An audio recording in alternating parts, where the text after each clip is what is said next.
Guten Tag from the Way Cool Cooking School, or hello, how are you in German? This week we are celebrating Oktoberfest, and Oktoberfest would not be complete in my world without a fabulous over-the-top dessert. And so our dessert this week is our Black Forest cake. Layers of chocolate cake, cherries, and whipped buttercream frosting. And so what I'm going to do first is just show you how to whip up this cake, and then we'll show you how to decorate it too. So the first thing I'm going to do is I'm going to pull out everything from my kit today that I need, and that is our chocolate cake mix that we've got going on here, our half a cup of vegetable oil, and then from our kitchen we've got 1 cup of water here as well. And then our 3 eggs are what you need from your kitchen too. So once you got everything gathered up, ready to go, this cake could not be simpler to make. And so we're gonna take our big bowl of cake mix and we're gonna add our 1 cup of water to that mix. And we're going to add our half a cup of vegetable oil. And we are going to add our 3 eggs. So the trick with eggs, it's kind of fun. I'm not gonna juggle them. That's a talent I do not have. But what I am gonna show you is a very easy way to crack eggs so that you don't get as many shells in them. And so what I'm gonna do first is I'm gonna hold the egg on the top and the bottom. So the easiest way for me to remember this is kind of like holding it like I have little Lego hands so that I know that the egg isn't going to go anywhere. And then I'm gonna use that and crack it on my small little glass bowl here, just in case I get any shells. So let's take, and we're gonna crack 1 egg here. And then the next thing I'm gonna do is I'm gonna take my 2 thumbs and I'm gonna dig into that crack to open up the egg and let it plop right in there. All right, no shells. So we're gonna do the exact same thing. I'm gonna add each egg separately to make sure that there's no shells in each individual egg. Crack, dig, open it up, make sure there's no shells, and then add it to my mix. And then we got 1 more to go. All right, 3 eggs. Into our cake mix we go. As you can see, Chef Lynn and I are running around here all day, every day, making sure that we have everything together for our very fun things that we do. So Chef Lynn, you're on camera. You might as well say hi to everybody. I didn't know that, so sorry. I thought I was No, that's okay. She's sneaking into the fridge to grab some stuff to put together a birthday party for this weekend. I'll always make her say hi if she's here. All right, so I'm gonna stir and combine these ingredients together, and I'm just using a whisk. You could also use a wooden spoon or a spoonchula, part spoon, part spatula. And I'm gonna whisk this together until it is smooth, and I don't see any big cake lumps. Again, kind of a small kitchen hack, but a great one. I really, really like mixing and baking with glass bowls because it allows you to lift up the bowl and carefully look underneath and make sure that you have everything mixed in that you need for your cake. All right, so that looks pretty smooth to me. I also like the chocolate ribbon test where you can pull up the batter and it all drips down in one big thick ribbon like that. It's not rainy or drippy, and that tells me that we're ready to go too. I'm gonna tap off my whisk and set that down and get that out of the way. And then I'm gonna grab my 2 prepared cake pans. So we're gonna actually turn these 2 layers into 4 layers when we take and stack up our cake, and we'll show you how to do that when they come out of the oven. But for right now, all I've done is I sprayed them with a little nonstick spray. If you don't have nonstick spray, you can use a little bit of butter and flour and do that as well. Or even a little bit of vegetable oil with a paper towel and just kind of rub it around the pan so it doesn't stick. And now I'm gonna take my spatula and I'm gonna divide this batter into these 2 pans, making sure that I do not overfill the pan. So you don't wanna make sure that you don't kind of go over 2/3 full, because remember, the cakes are gonna rise in the oven and we don't want them to overflow either. But this is just the right amount of cake mix here for our 2 pans, dividing that evenly. And I'm gonna scrape the bowl there. I'm gonna give it a little wiggle, and maybe a little tap, and make sure that the extra air is out.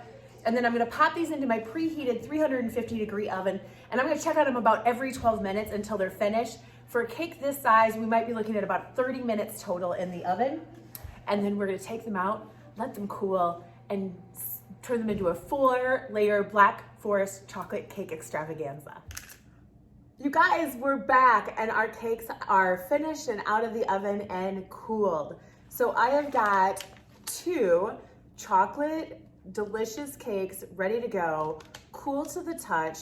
And now what we're gonna do is we're gonna bust them open, split them in half, and fill them with all of our tasty toppings to turn them into these Black Forest inspired cakes. All right, so the first thing you wanna do is you wanna take your cake out and grab Well, the biggest knife you have in your kitchen, really. And this is if you are doing this, make sure that you have a grown-up around. So I'm using actually a cake knife to do this, and I'm gonna very carefully lift my cake up, and I'm gonna use the top of the cake kind of as the guide here, and I'm just gonna take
Are watching the videos all at home. For all of you that bought the kits, happy Oktoberfest to everyone here from the Way Cool Cooking School. We can't wait to share our next kit with you. And coming up next week is Fresh Picked. So we've already been to the apple orchards and to the pumpkin patches here in Minnesota. And the best way to celebrate that and all the fall colors is to take those ingredients into your kitchen at home and bake up some delicious treats. So we're gonna be making some pumpkin pie bars, and we're gonna make the cutest little caramel apple dipped sugar cookies. They look just like caramel apples. They're so adorable. So that's next week. And until then, happy eating from all of us here at the Way Cool Cooking School.